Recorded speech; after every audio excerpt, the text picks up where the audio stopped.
What's the word, y'all? It's Double R the God tapping in with y'all, man. Today is the second episode of the Wave podcast, and we have a very, very, very special guest, man. This man's clothing has been seen all over the world, from the West Coast to the East Coast to the North to the South, Europe. You feel me? Even your biggest icons you've seen in this man's apparel. I'm talking about 50 Cent, T.I., Skilla Baby, Sada. All right, the list goes on. Your doctor, your local representative, everybody has been in this man's clothes, and even some of the biggest industry giants are trying to take this man's clothing and his style right now. So we getting ready to talk about it. We have none other Sam Basquiat, aka Mr. Sorry I Was Trapping. How y'all doing, man? Good to have you here, brother. Appreciate you having me, man. Yes, Appreciate sir. you having Yes, sir, man. So we about to dive into it all, bro. One of the first things that I want to ask you, just kind of go into your background and how you started all this, like going to your childhood, and also throw in this in there, and throw that in there somewhere. But just tell us how you started this. Did it all start? Did you originally think you were going to be doing fashion, or? Honestly, setting out, I had no intentions on like doing fashion. Me and a homie, close friend of ours, Cash, we had talked about, starting a brand. That was like right after like high school or like senior year of high school, something like that. But we actually never followed through with it. So when this came about, and actually what you was talking about that hoodie you got on, that's from the first brand I had started that tremendously failed, that nobody bought. You bought it, my pops, my girl, and maybe like Cash and his girl had bought it. And that was pretty much it. I had no intentions on selling clothes, bro. I was just hustling. I was curating my craft. I was a tattoo artist at the time. I was designing stuff for people. And I just took what I was drawing or putting out there and put it on a shirt, put my real life on the shirt. That's really what it was. And it kind of just took off from there. So I'm a big believer in everything that happens for a reason. So maybe this was my call and I just didn't know it. No, that's dope. That's dope. So did you originally have plans to do fashion right out of the gate, or was it something else that you were doing in between time? I was always into fashion, like I guess you can call it streetwear, more so to say. So I was just always intrigued by that stuff, and then just seeing the resale value of certain stuff. Like I used to buy bait and sell bait for way more than what I bought it for. Same go when we was waiting outside in lines for Jordans, and I just, I seen it as something, as a hobby and something I could make money with because I was interested in it. And just by God, my brand just caught that wave, caught that little spark, and that's what it's been. No, that's dope. So how did you come up with the name Sorry I Was Trapping? Man, like I said, it was just my life at the time. Like I was literally probably working like 4 or 5 jobs, doing any and everything. I was living in Cali, rent $4,000 a month, $3,800 a month, cars, car notes, bills, all types of stuff. So whether I'm doing 2, 3, 4 jobs in the morning, doing whatever I got to do to pay my bills, and I got my girl who just moved out there, and she don't really know nobody. She like, yo, like, what's up, bro? Like, you coming home super late, you leaving super early, like, what's going on? Like, you ain't never home. Like, shit, sorry I was trapping. We laughed about it, but that's literally how it started. That's crazy. Yeah, that's different because it's almost like you done taken a word and transcended it. Like, we're gonna get more into it once we start looking at some of your clothes, but the fact that we seeing your clothes on rappers, we seeing them on athletes, we seeing them on doctors, we seeing them in different varieties of groups. So I think that you're really doing something for the culture, and you change it and you put your own stamp on it. Appreciate that. Yeah, I definitely feel like I've been trying to change the narrative of what trapping mean, because it's looked at as something that's negative, but it's a whole genre of music. It's a whole culture. It's, people copy off of it and able to, I ain't gonna say people, but certain people, you know what I'm talking about, like able to profit off of trap music and profit off of the trap, so to say. And we the ones who making it what it is or actually living in it, and we don't get nothing from it. So, you could be working at McDonald's, bro. That's still a trap. You can be a lawyer. That's your trap. Like, this y'all trap house. I mean, y'all trap right now. You get what I'm saying? So don't just define it as one negative thing, because hustling used to be looked at it like that at a point in time. Now you got corporate people saying, you know, I'm hustling, or every day Exactly. I'm hustling, and so on and so forth. So it's just the same thing, bro. No facts. How do you feel like being from Detroit or in the Detroit area has influenced your brand? Because, you know, first you began doing things in Detroit and then you kind of went out to the West Coast. So, like, how did being from Detroit affect your brand? Then going somewhere else and then coming back, like, give us some input on that. Um, I mean, this is just the honest truth of what I see. It's very hard to make it out of Detroit or from Detroit, and if you stay in Detroit. It's way easier for a Detroit person to leave and go somewhere else and out hustle a lot of other people. And I'm not discrediting those other people from other cities or other states, but even those people in those other cities and other states, they gonna tell you, like, yo, you know a Detroit nigga, you know a real hustler. You know what I'm saying? Like, we hustle different. We gonna go get it. That's a fact. So it's like it's easier to climb and be noticed in other places, I guess I should say. And I was maybe so being overshadowed or hadn't even grown into what I actually wanted to do yet being here. I was kind of boxed in because we used to doing the same stuff every day here. We're not expanding our minds. And, you know, when you leave here, you get to see different opportunities, see different stuff, different ways to make money and do different stuff. So I feel like it was the best thing for me to leave here. And coming back, it was all timing, bro, because it was like right after the pandemic, everything gets like shutting down, everybody basically restarting. Coming back was just the perfect time because the Detroit music scene took off here, and I had relationships with pretty much almost all the artists here. So it was just like perfect timing. No, that's dope. That's dope. So, like, when you went out to the West Coast, what was that experience like for you? Like, when you went out there, did you have immediate support, or were you just kind of out there by yourself? Or because a Man, lot of people, it's hard for them to just get up and just move somewhere, and you know what I'm saying, and then be able to build something off of that. So, like, when I first moved to LA, bro, I was homeless. I was sleeping at a tattoo shop. You feel me? I moved out to California with like $400 to my name. so you were doing tattoos at this time. Yeah, I was a tattoo artist, a full-time tattoo artist. I was designing logos and stuff like that for people on the side and people with other clothing brands. Like, I was designing stuff for clothing brands before I even had my own clothing brand. Like, I was literally doing any and everything at the time just to hustle and make money. Was chasing my dreams, so to say.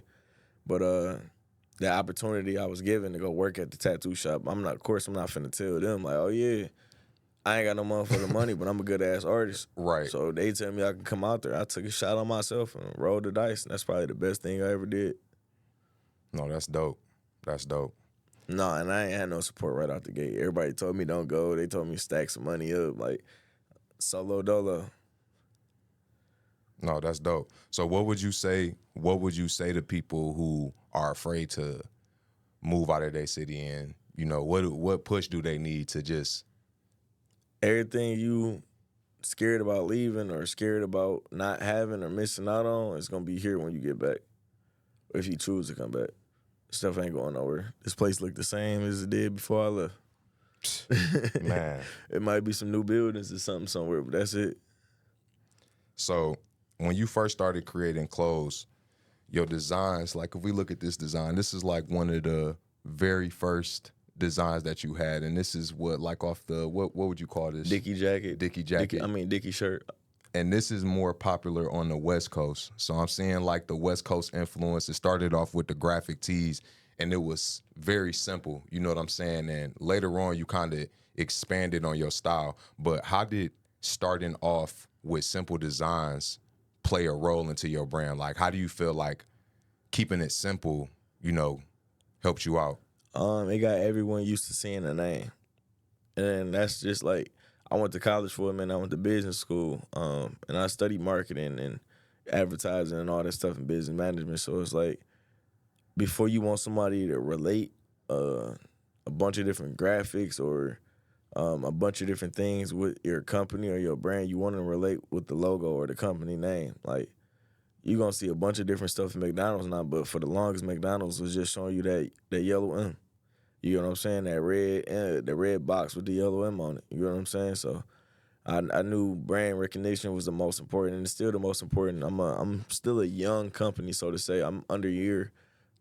this is 4. I'm going into 5 next year. So it's like they say you are still a new and up and coming brand till you about 5 to 10 years old. Even though I didn't accomplish a lot of stuff and did a lot of stuff that brands that's been around for 10 years ain't did, I'm still, so to say, a fresh face, and it takes 5 years to 10 years to resonate in someone's head or the majority of people's head. So it's only gonna get bigger. No, that's dope. I agree. This is some. I'm gonna end up throwing these on the screen, y'all, so that y'all can see this. This is actually Southside. If y'all know G Herbo, he produces a lot of his beats. He produces a lot of beats for everybody else. So, like, you know, I'm sure you didn't listen to a lot of their music growing up. I know it's gotta just be an amazing feeling to have your clothing brand. You know, these artists just wearing your stuff. That's crazy, bro. It's like, he made a lot of beats that was on 56 Nights and Beast Mode and stuff like that. Some of Future best songs, bro, produced. So it's like, it's real humbling. And it's also, these cool down to earth people too. Not every single body is like that. But like Southside cool as hell, bro. I done had the pleasure of meeting him multiple different times on multiple occasions. He's got to watch me go from basically, the start. That hoodie and them socks probably from like year 2, and I'm in year 4 right now. And I just seen him a couple weeks ago. So it's like he's seen the elevation, and other people around. But it's real humbling, and it just lets you know like you can do the same thing they doing. You can be just as big in your own respective way.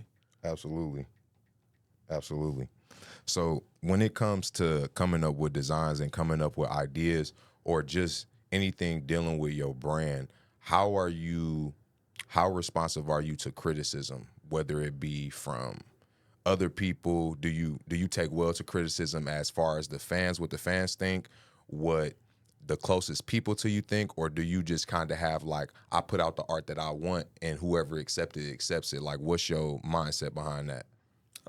With constructive criticism, I feel like you got to be balanced with it. Everybody always gonna have something to say, but you shouldn't listen to everybody who got something to say. More so, I should say. I'm not gonna take too much advice from somebody who's never been in the shoes I've been in, but I'm also not gonna listen to somebody who ain't never been where I'm at, because they might have a different opinion that's coming from a different perspective that actually may help what I got going on. So I just feel like it got to be a balance to it, bro. At first, I used to be real standoffish to it, and then once I learned, like, as long as you doing something and you making money off of it and you getting known and you getting out there, basically, as long as you doing something right, somebody gonna have something to say, whether it's good or bad. So you can't really harp on it and take it personal. You can't take it to heart. It is what it is type of thing. So within your time frame of making clothes and stuff, what has been some beneficial advice that somebody has given you? Has it been somebody like Southside that you ran into, or maybe your lawyer or your manager, something that somebody told you that just was like, that kind of maybe gave you the switch or something? There's so many things people done said. Like, I done learned so much from other people, whether they was subconsciously telling me or I'm just learning from watching them fuck up or learning from watching them do right. Or like you said, my manager giving me game. He been in the industry, just the overall entertainment industry, from music to, everything else, for 10 years before I was even in there, 15 years, you know what I'm saying? So experience is the best teacher, and you can only learn from those who experience, no matter if they're young or old. So No, facts. So, I know I ain't even answer your question, but it's so much stuff that I done learned, bro. It's hard to just put it on one thing. No, I feel you. That is one of them that you kind of got to think about. If it come back to you, though, let me know. Yeah, for sure. So I know that one of your goals with making clothes is to make premium quality, nice style clothing wear. What are 3 factors to you that you feel really make fashion? Like, what's something like, okay, you're a fashion designer, these are 3 things you need to be really good at doing? Or something that separates your clothes from the next person? Being creative. Like, a lot of stuff that's out has already been done before. It's hard to create something new in fashion that's not like super wild or out of this world. But finding out how to do it your own way. And if you are getting inspiration from somebody, you got to pay homage to the person before you. But being creative, bro, like literally, the shirts, the designs I have, everything I do, 9 times out of 10 comes from just my everyday life. Like I might be watching an old TV show and I see something. Like I just did a T-shirt with a pager beeper on it, and we ain't grow up with pagers and beepers. Them was out by the time we was born. Like nobody was using them no more. But I just seen an old cat using a pager, and like they was texting on it, and I just felt like that would be a dope T-shirt. And it's been a great selling T-shirt since I dropped it. It's that retro vibe. You know what I'm saying? Like I can take my everyday life, and I feel like that's why it's so easy for me to keep coming up with designs, to keep coming up with stuff, because it's really just I'm going off my vibe, my feel, what I'm seeing. No facts.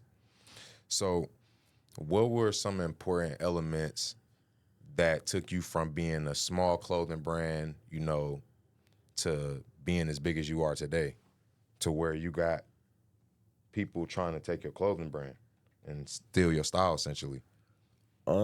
Being organic, being true to me, and sometimes it take longer for others, and sometimes it just pop right away.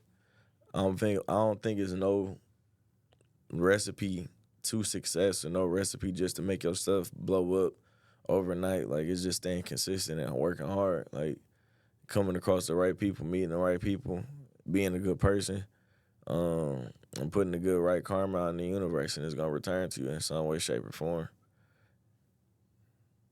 I feel like that's the best way to put it.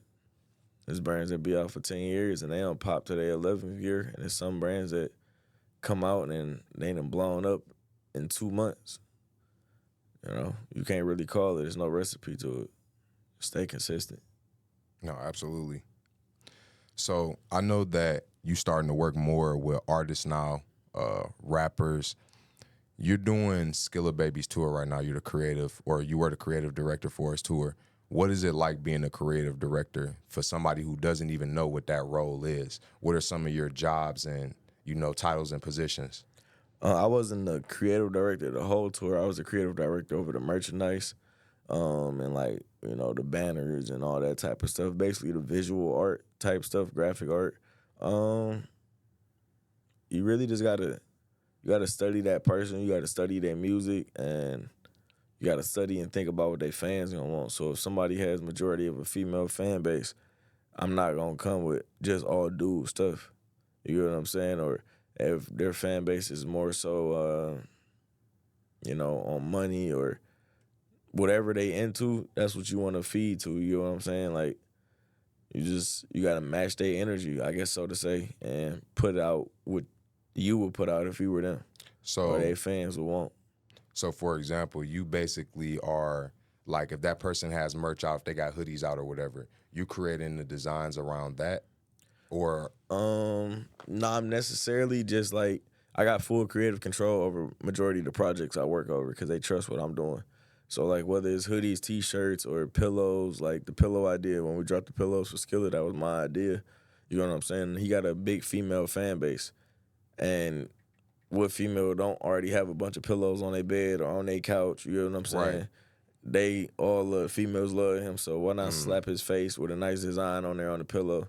That was one of the most selling projects or items that we had on the tour. That's dope. Yeah, he just curated to that artist. Like everybody's different. Not every single person is gonna have a big female fan base. So putting your face on merch, period, whether it's pillows or not, it might not work well for most guys who have more of a male audience. Would dude really want to wear another dude's face on their shirt? You know what I'm saying? So it's like that type of stuff I think about. And, you know, I got other merch that I've worked on for other artists that don't have that face on it at all. And it's just as good, just as selling as, you know, bro stuff with his face all over it. So, No, that makes a lot of sense. So I want to take a look at some of your designs, because first we started off with the t-shirts, then we went to the shirts, and you start implementing more color grades and more color waves. Then we got 50 Cent right here with your design on this, one of the earlier designs. Here is one of the West Coast style. Sorry, I was trapping. So it's like you're going from it's like wherever you at, your your brand is easily able to adapt to, and that's what I like. Like even just looking at the evolution of it, then we getting like more into the '90s retro graphic style. Here's another graphic hoodie with GT on here. And then now you moving more into like the college university style. So like what's your mindset like behind, just switching from different lanes? Like what's your creative process behind that? How do you know when it's time to switch to a new style or I'm very unorthodox with this. I didn't go to school for fashion. I ain't go to school for drawing. I ain't go to school for designs. Everything I do is really self-taught. So, and it may not be the best way to run a company once it becomes bigger and bigger and bigger. Once it gets more corporate and you having employees and doing stuff like that, that's where you really want to create structure. But as a creative, like I was just saying, bro, I go with off of how I feel. Like I'm a real creative person. And, you didn't know me for a very long time. Whatever come to my head, bro, that's what I be on. Like, I might have been watching Ricky Bobby, and that's when I wanted to come with the NASCAR stuff. You know what I'm saying? no Like, facts? I wasn't even thinking of no vintage T-shirt or no stuff like that. That's just what came out. I might have been on college campus. We might have been going to a college to go hoop real quick. You know what I'm saying? And I'm just like, this will look cold or this look dope, or this may be the style of what's in right now. The trends in fashion. I don't follow every single trend because I don't want to be labeled as one of them brands that like can only survive off of riding other trends that other brands are doing. But like certain trends do work, and I also just, like I said, stay to myself and just be doing what really float my boat. You know what I'm saying? And that don't necessarily mean everybody gonna like it. Some collections sell out same day. Some collections take a couple weeks to sell out.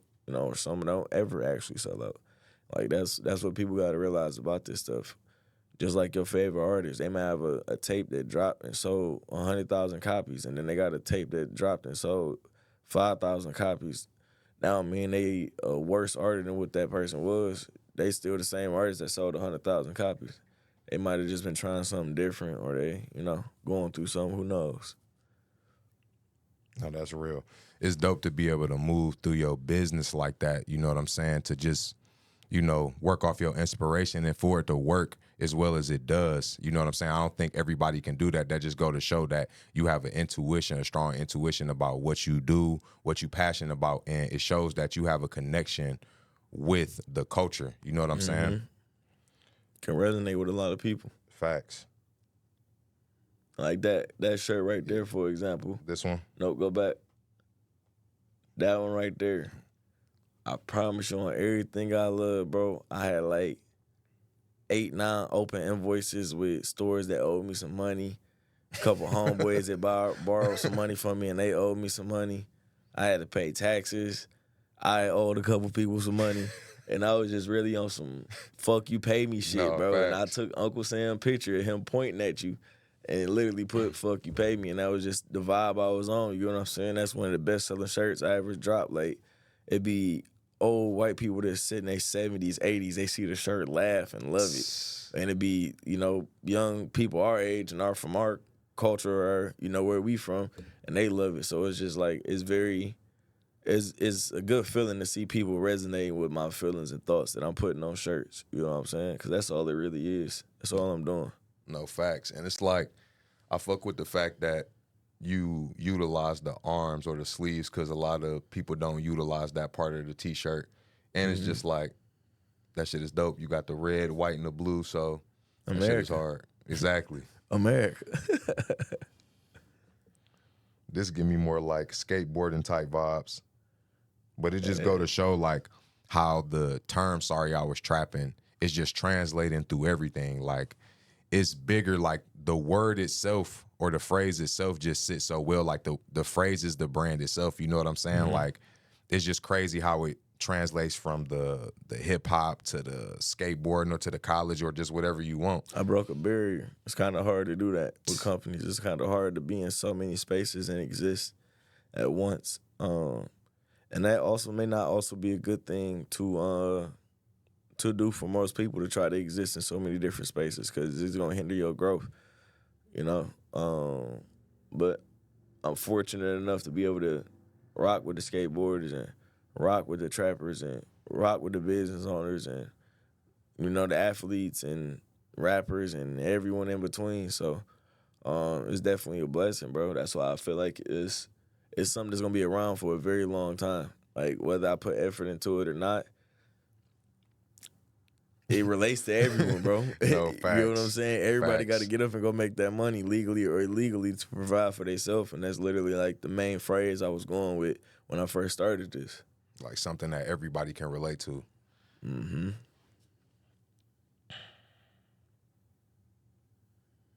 All right, so this picture right here, man. This is a picture I grabbed off your page, and this is a lot of packages. And I feel like when a lot of people think clothing brand, they might just think, coming up with designs for shirts. But talk about some of the other things that go on as a clothing brand designer that people don't think about. It comes with experience. It comes with repetition. When I first started out, I was using USPS boxes, like literally just going to USPS. If you go there, they got free boxes. You could just pick them up, take them, go home, package them, do your thing, ship stuff out. And I could still ship stuff out like that and not be spending no money on no packaging. But it comes to a point where you have to level up and you got to step up and pour back into your company just like you want your company to pour back into your pockets. So I took it upon myself to go get some custom packaging and put the brand name on there. And it's like certain people was literally just ordering stuff just to get the box. Like somebody just put an order in for a pair of socks. Maybe they wanted them socks, but like you literally, some people just ordered because they wanted the box and they told me that. Like That's crazy. and That's the how post office then jabbed so many boxes thinking there's something in there and tried to open people's boxes. I'm telling you, the stories I hear about this shit be crazy. That's nuts. That just go to show you how important the brand is, because niggas just want the box at this point. Mm-hmm. That's dope. That was a couple hundred orders right there too. So talk about this, the angel. That's like outside of sorry I was trapping, the phrase, this angel pops up in a lot of your designs. Where did that idea come from? I drew that angel in representation of my cousin that had passed away. So like I drew that angel before I even had the thought or inkling of doing Sorry I Was Trapping. You know what I'm saying? And then once I had made Sorry I Was Trapping, I'm like, man, I need like a not so to say a mascot, but like some different Like a other than the logo to go with it, than the original words. So threw that angel on the back of a shirt and everybody loved it and it just caught wind and ran with it. Oh, that's dope. So who are some of your favorite clothing brand designers or clothing brands? Or some people that might even be low key that are working on art that you appreciate? Of course, Nego, that's the owner of Bape and Human Made. And you got creative director. I don't know if he's 100% owner of Human Made. I think Pharrell got something to do with that. Virgil, of course. And you got Joe Fresh Goods. He's a designer, brand owner out of Chicago. And it's so many different brands and companies nowadays, bro. I draw inspiration from a lot of people. It's people who got smaller brands than me. It's people who got bigger brands than me. Like,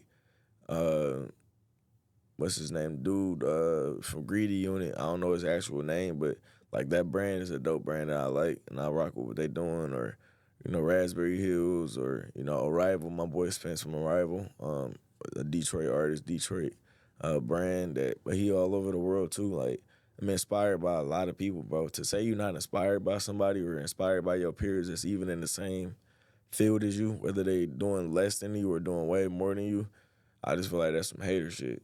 You know what I'm saying? Because it's more than enough bag out here for all of us to get something, man. For somebody to say they're not inspired by me is just the biggest lie, because we got some of the biggest companies in the world copying me. No, absolutely. So, I'm inspired by everybody, bro. As long as you doing your thing. That's real shit. So, as far as you can see, we done seen a lot of big names. Southside, 50 Cent, T.I.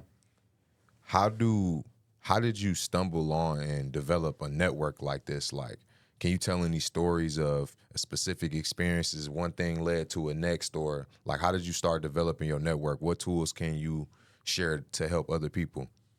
Man, it's so many different instances and stories. I had met so many different people, but like, for example, my whole relationship with Big Squad and We Eat the Most, which is, Sada, Skillet, Wine, and all them.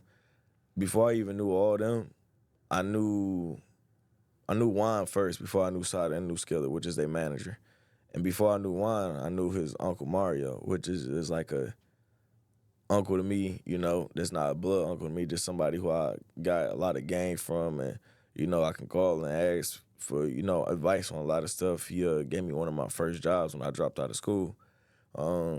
Just having a good relationship with him, being a good person, him seeing my work ethic.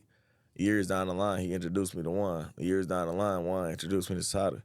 And while I'm getting introduced to Sada, and it's, the start of his career, he blowing up and becoming one of the biggest artists that Detroit ever had. You got Skilla in the back in the cut, chilling. He really, just honing in on his craft. Everybody doing their thing and getting they shine, and he just sitting back playing the back. And then when he finally got his time and his shine, you see what he doing now. So it's like I got real organic relationships with some people. Some people is just business relationships, and neither one is better than the other. But like V's, for example, bro, I met V's through Jimmy Jimmy Whispers, and we all really kicked it as just homies before anything of all this. We all just go get some food or be kicking back, smoking, whatever the case may be. Or I had a pop up in the Bay. V's, Jimmy, everybody loaded up in the car. We just drove up to the Bay and went to the pop up at the cookie store. So it's just like I got organic relationships with a lot of people. That's just that. Like, it ain't nothing really special to it. Be outside, move around, have a good name. And the opportunity's gonna be presented to you. No, facts. And you mentioned pop-ups.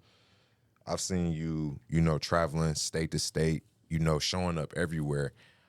That I haven't really seen too many fashion artists do that or fashion designers do that. Maybe it's just because I'm not super, super deep into fashion.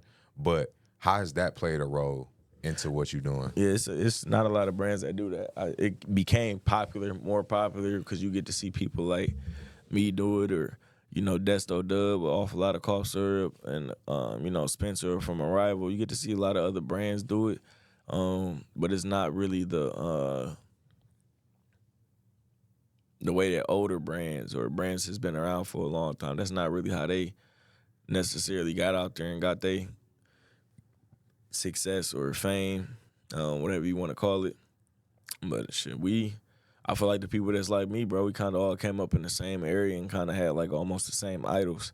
You got your Master P's and your Nipseys and your Young Dolphs and, E40s and stuff like that. And Mr. Fabs, who just got it out the trunk and moved around. Like Larry Jones, he one of the people who took that same blueprint and is doing it now in today's age and reaping the benefits of it, because you get to connect with the people more so one-on-one. Like, I got people who have been shopping with me since day one that's going to continue to shop with me through the year 1000 or whatever the case may be. You feel what I'm saying? So, and it's because I got a real relationship with them. They ain't just meet me on the internet, or, they got to actually, if they met me on the internet, they got to somehow meet me in person at a pop-up or something like that, and they got to conversate with me, and we got to actually lock in. So I feel like that's one of the main things that separate my brand from a lot of other brands, because I'm moving around so much. I think so too, because you not only are you getting out there and get to talk with your fans, you developing a culture with them too. Like, this is a pop-up shop. Hey, we're gonna be out here. It might just be a vibe. People just might want to pop up, as opposed to me just ordering a pair of socks offline. You know what I'm saying? Which is cool too. But the fact that you had an option for people to come out and see you, I think is dope. Man, like, for example, there's this dude named Flea. He from Connecticut, Hartford, Connecticut. Way before he ever had his brand that he was pushing on the clothes, he came to my pop-up in the Bay, pop-up in L.A., pop-up in New York. Bro was literally like meet damn near everywhere I went and showing mad love, buying clothes, pulling up, just supporting. And the years went by, he ended up coming with a brand, and he reached out to me, and I was able to help him get his stuff manufactured. Then he started doing his thing, and we had did the collab, and he was the first person that brought me out to Hartford, Connecticut, and I got mad love out there. And it was so organic. You know what I'm saying? Like, That's I got awesome. to watch him go from somebody who was inspired by me and support what I'm doing to now he's doing his own thing, got his own storefront. And, like, that's hats off to him. That's hard, bro. That's how relationships should go. That's dope. It's dope to see something full circle Full like that circle, happen. man. Like 100% full circle. this dude was pulling up to your spots, supporting you, buying your merch. Whole time he's being inspired, learning, understanding the process, seeing how the business been to get money. work. He been to get money, dude. It wasn't like here's how his come up came. This is not how. Even if that was his come up, it's still nothing wrong with it because he went about it the right way. He didn't come out and just copy my shit. Like, if you inspired by somebody, bro, be inspired by him, but take it in, muster up your own creativeness and put it out in your way instead of copying somebody bar for bar and thinking you're doing something, because that's disrespectful. And if you got the right people you doing that to, they gonna sue you. Absolutely. Like me. that was a great segue into the next set. Hold on. Let me pop this up right quick. Man, my boy did his homework. Oh, you yeah, got a lot of stuff on here. You know I do my homework, man. My boy did his homework. Y'all can see I'm going to put this up on the screen. This is a blatant, diabolical, egregious, nefarious activity right here. Like, it's one thing to take a man design and copy it, but y'all took that's crazy. Not Fashion Nova, man. Like, when was the first time that you seen this? Like, was you just scrolling on the internet or somebody sent you a picture? Bro, it happened so long ago. I want to say somebody either sent me a picture, bro, or I might even caught it being promoted on an ad on Instagram. But however I came about it, bro, when I first seen it, I didn't even think it was real. I promise the guy, like, I'm like, all right, like, I already had people copying me, bro, like, cause I had everybody wearing it. That's Trey Songz and Babyface Ray wearing it, and there's both popping individual figures. And it was plenty of other people wearing it, but it was like when I seen Fashion Nova, like, post that or whoever sent it to me, bro, I instantly went to their website. And when I went to their website and I seen they had not just one shirt, but multiple different shirts, multiple hoodies with my shit on there, man, bro. So I guarantee you everybody who stayed in my apartment building probably heard me screaming that day. Like, that is crazy, that bro. shit blew my mind, bro. Like, that's $1 billion company, bro. They make $1 billion a year. Like, no cap. You know how hard it is? You know how much $1 billion is, bro? It's disrespectful. Oh, yeah. Overly. It's disrespectful because Overly. it's like you clearly see that I'm out here doing something, and you could have reached out, you could have helped me, but it ain't even like they tried to do something different. They literally just took your design. So it's like a slap in the face for real. Like, no, what it is, bro, is it's the reality of life. Like, certain people feel like they can get away with stuff. Certain people feel like because they got money or because they bigger that you may necessarily not fight back or talk back. But it's like you gonna come across those are just like bullies. You know, the wrong bully gonna come across, or the right bully gonna come across the wrong person. They gonna whoop that bully ass. They not gonna go for that shit. They not gonna just stand for you taking my lunch money every day. You gonna come across somebody like me that's gonna hit you in your shit, and I'm gonna want everything back and owed to me that you took from me plus some. So it's like they didn't think I had my stuff trademarked, or whether they did think I had a trademark, they didn't think I was gonna have the resources and the refunds and the money to the resource, all that, the time, the sleepless nights, the stress, the dealing with, people playing with my brand and devaluing my brand and selling hoodies at $20, $30 while I'm selling them at $200. They didn't think I was, gonna go all the way with it. And it cost a lot of money. It cost a lot of pain and suffering. It cost a lot of blood, sweat, and tears to be able to take all the money you making and kind of dumping it into a lawsuit, a federal lawsuit. We're not just talking about a state lawsuit, like, or a little civil lawsuit.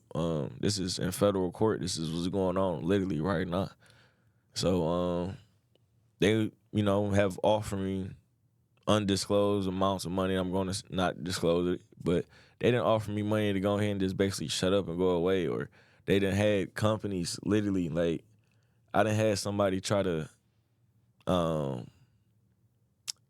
go against the, I guess you could say, the embarkment of my trademark, or go against my trademark filing and say, like, oh, we had this first, or it was this, that, and the third, and it's literally like nothing even the same. But they admitted that they came from Fashion Nova. Like, Fashion Nova sent them. Like, a $1 billion company is gonna come at you from so many different ways. Wow. When I went to go sue them, I had no idea I was being a host 2 separate lawsuits with other companies that subsidize or smaller companies of Fashion Nova. You know what I'm saying? Like, I'm in 3 different lawsuits, 2 different lawsuits right now, dealing with this one thing. Y'all copying me. They try to run your pockets dry. They try to take everything from you and exhaust you, and hopefully you just give up or take the little amount of money they offering. But like I said, the wrong bully gonna meet the right person. And you can imagine that, like, it's other people out here that Fashion Nova probably stealing their designs, And but they ain't don't got the have a resources. voice or a resource to even do that, because these companies know they know the game. They got $1 million lawyers. They gonna drag this case out as long as they possibly can and hope that you give up, like you said. But at the end of the day, somebody gonna bring you down, and it just is what it is. Somebody gonna stand up to your ass, man. Man, that is crazy. So I got another picture. And the next questions that I'm gonna ask, are gonna be similar. They're gonna be for both of these entities. But this just happened a couple days ago, Yep. and the situation that's going on with Fashion Nova is just ending, and it's another brand. And Well, I'm gonna clarify. It didn't just happen a couple days ago. It just really got to me to the point where I'm actually saying something about it, because I seen this about a year ago. This brand, they just started doing this in 2023. We all know I've been doing this for as long as I've been doing this. But I had messaged them before. A couple of my designers messaged them before, and it wasn't no big deal because I get copied all the time. But what made me actually say something to speak on it now and, bring it to the world's attention is that these fools got an NBA collab off of my work. Those are all NBA official teams. And those 6 hats are being sold in official NBA arenas across America. So that right there is why I've actually spoke on it and made it public now, because I been knew they was copying my shit. But you were 9 times out of 10 a little small company. I'm not worried about, you ain't gonna have no money to pay me. You not gonna have no money to go to court. I can send you cease and desist and you can stop and all that stuff. But this company right here think they smart because they done switched a couple different wording or spelling and think they can get away with it. But it's like, this is just like the NCAA selling college jerseys of athletes. And like, this is something I want to point out to a lot of people. Like, the NCAA is now paying those athletes because you can't just sell a jersey. Whatever college team, let's just say Michigan, for example, they selling Tom Brady jersey and making millions off of this one jersey with no name on the back of it. We not buying that jersey just because it's number 12, bro. We buying that jersey because that's the same jersey that Tom Brady is wearing. We want to be like Tom Brady. So when you look at this, and this company has nothing sorry I was ever before this, and now they're literally stacking their font, they stacking their words, they putting the swoops on the stuff. They're doing the same exact frame hat that I'm doing, and now they got an NBA collab off of my work. Like, that's crazy. You stole my image and likeliness. We're going to go to court. Not only that, but the idea is there. The idea of, Come on, man. sorry I was doing something that's the whole We know brand. who invented this, bro. Yeah, that is. We know who started this way. I feel like Soulja Boy right now. You feel me? Like, I did it first. No, facts. For real. So, bro, how do you stay creative during all of these like all of this stuff going on? Because I know that this shit can be a lot, man. It's a lot on the lawsuit side, and it's a lot when it comes to spending the money for the lawyers or having to, exhaust your resources and all that stuff. It's a lot on the stress, on the mental. But I ain't gonna lie, bro. I'm a dog, bro. I'm a hustler. This shit like that make me ambitious. This make me want to go harder because it's like if the NBA thought this was a good idea to do a collab with y'all, wait till they understand that they stole this idea. Wait till the rest of the world hear about this. And y'all only just gonna make me bigger. So it's like whether you a black person who stole my idea or a white person, I'm gonna treat you the same. I don't care about no racism.